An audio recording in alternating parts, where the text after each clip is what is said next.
Personnellement, j'ai vécu un derby d'Angleterre passé par toutes les émotions et un d'Angleterre de qualité. Manchester United renverse Manchester City en fin de match qui va faire polémique. Et City, on va se poser la question, rentre-t-il officiellement dans une crise sportive? Manchester United a renversé Manchester City dans le 189e derby de l'histoire. Avec cette victoire qui devrait animer les débats, Manchester United se relance dans la course au titre et revient à un point de Manchester City. Ce samedi de Premier League débutait avec un choc, le derby de Manchester entre City et United.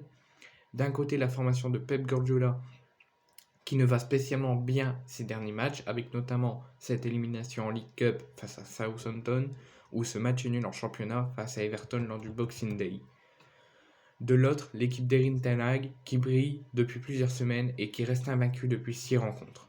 Pour ce choc, le technicien néerlandais misait sur du classique, avec Casemiro dans le cœur du jeu, ou encore les Français Martial et Varane. Pour Guardiola, Haaland occupait l'attaque avec Foden et Mahrez.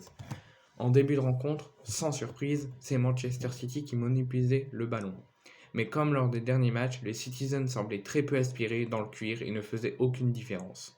Bernardo Silva multipliait les passes en retrait alors que Foden et Mahrez étaient cadenassés par Wan-Bissaka et Malacia. Même De Bruyne, d'ordinaire très juste, manquait des passes simples. De l'autre côté, Manchester United réalisait une mi-temps très sérieuse avec des sorties de balles très propres.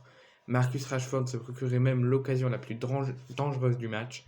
Après une merveille d'action collective, l'Anglais partait en profondeur, devançait la sortie hasardeuse d'Ederson, mais ne parvenait pas à envoyer le ballon au fond du filet. Première mi-temps très équilibrée, digne d'un derby d'Angleterre. City tentait des choses, mais c'était beaucoup trop peu pour espérer mener à la pause. Beaucoup trop de déchets techniques, beaucoup trop de déchets sportifs.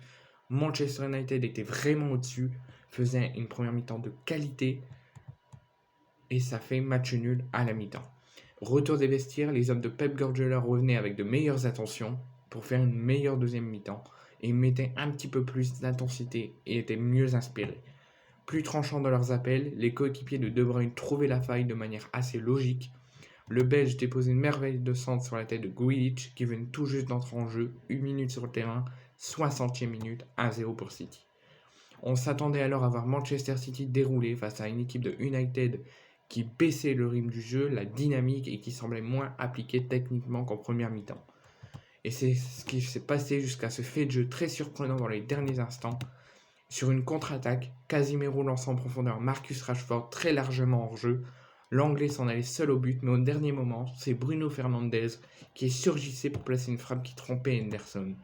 L'arbitre siffle logiquement hors jeu, puisque Marcus Rashford était nettement hors jeu, mais contre toute attente, il décidait de faire marche en arrière et d'accorder le but à Bruno Fernandes, qui, selon le résumé, selon les ralentis, n'était pas hors jeu. De quoi provoquer la colère noire des joueurs de City et de Pep Guardiola, et je crois que ça les a perturbés, car dans la foulée, assommé, City concédait un nouveau but sur une contre-attaque éclair de Marcus Rashford qui passait devant le défenseur Citizens et qui donnait l'avantage à son équipe. Une catastrophe pour City qui va son adversaire du jour revenir à 1,2, un tout petit point, qui vont peut-être entrer officiellement dans une crise sportive, et qui va surtout le leader Arsenal qui joue demain contre Tottenham pour le derby de Londres s'avancer doucement en tête. Mais la grossière erreur d'arbitrage qui a permis à Manchester United d'égaliser va faire parler. Si on fait un point sur les 5 premiers du classement de Premier League, on a Arsenal qui est premier avec 44 points, City qui est deuxième avec 39 points, donc qui vient encore de perdre des points et qui peut permettre à Arsenal de s'envoler. Manchester United est troisième avec 38 points, Newcastle est quatrième avec 35 points et Tottenham est cinquième avec 33 points. La première place, je pense qu'Arsenal y sera, sauf gros coup. City, je pense qu'ils termineront minimum troisième ou deuxième.